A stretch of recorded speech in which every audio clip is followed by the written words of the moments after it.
मेरा नाम प्रिया है। मेरी उम्र 21 साल है। मैं एक साधारण परिवार से हूँ जहाँ हर चीज में सादगी है लेकिन दिलों में प्यार की कमी नहीं।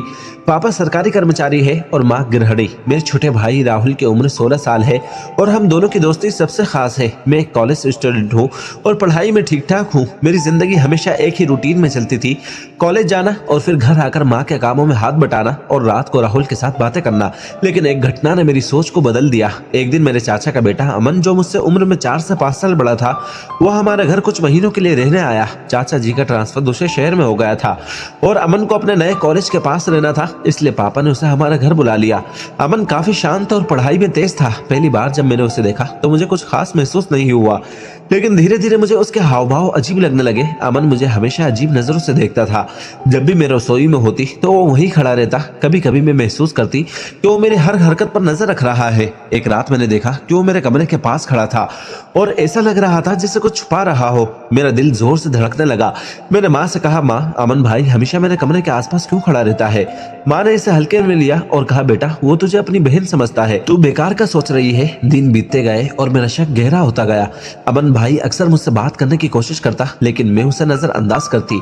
मुझे लगता था कि वो मुझ पर गंदी नजर रखता है। राहुल को भी मैंने इस बारे में बताया लेकिन वो भी इसे मजाक में टाल गया। एक दिन मैंने अमन को मेरे कमरे में जाते हुए देखा। मेरी सांसें रुक गई। मैं चुपके से पीछे गई और देखा कि वो मेरी किताबों को देख रहा था। मैंने उसे डांटा और कहा, तुम्हें मेरी चीजों को छूने की क्या जरूरत है? वो कुछ कहने की कोशिश कर रहा था लेकिन मैं उसकी बात सुनने को तैयार नहीं थी। कुछ हफ्तों बाद एक घटना ने मेरी सोच को पूरी तरह से बदल दिया। एक रात में छत पर खड़ी थी, तभी अचानक मेरा पैर फिसल गया। मैं गिरने ही वाली थी कि अमन ने मुझे पकड़ लिया।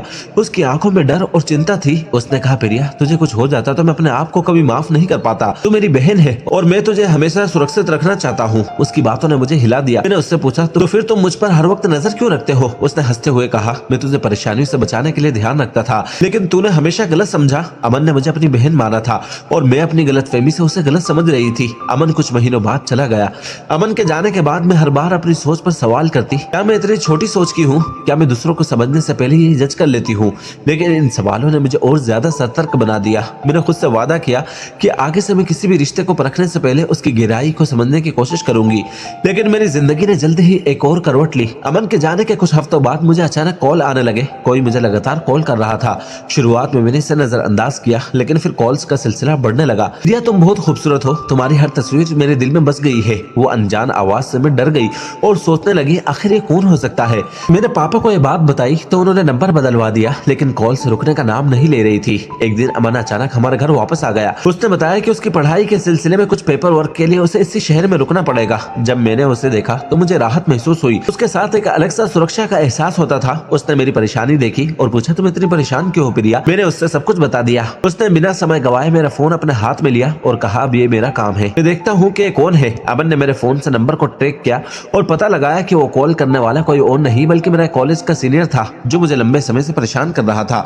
अमन ने उसे कॉल करके डांटा और वो अमन से माफी मांगने लगा लेकिन अमन ने उसे चेतावनी दी कि अगर प्रिया को दोबारा परेशान करने की कोशिश की तो अगली बार पुलिस से सामना करना पड़ेगा। इस घटना के बाद मुझे अमन के प्रति और ज्यादा सम्मान महसूस होने लगा।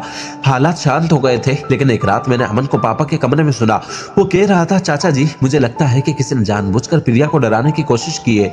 मुझे शक है कि ये एक सामान्य हरकत नहीं थी। पापा ने कहा, तुम क्या कहना चाहते हो बेटा? अमन ने जवाब दिया, शायद कोई प्रिया की संपत्ति के कागजों को लेकर खेल खेल रहा है। क्या आपको किसी पर शक है? ये सुनकर मैं सदबद्ध रह गई।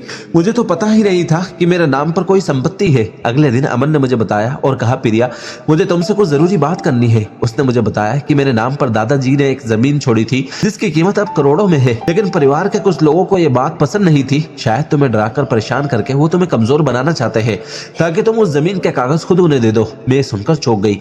मैं समझ नहीं पा रही थी कि मेरे अपने ही रिश्तेदार मेरे खिलाफ साजिश कर सकते हैं।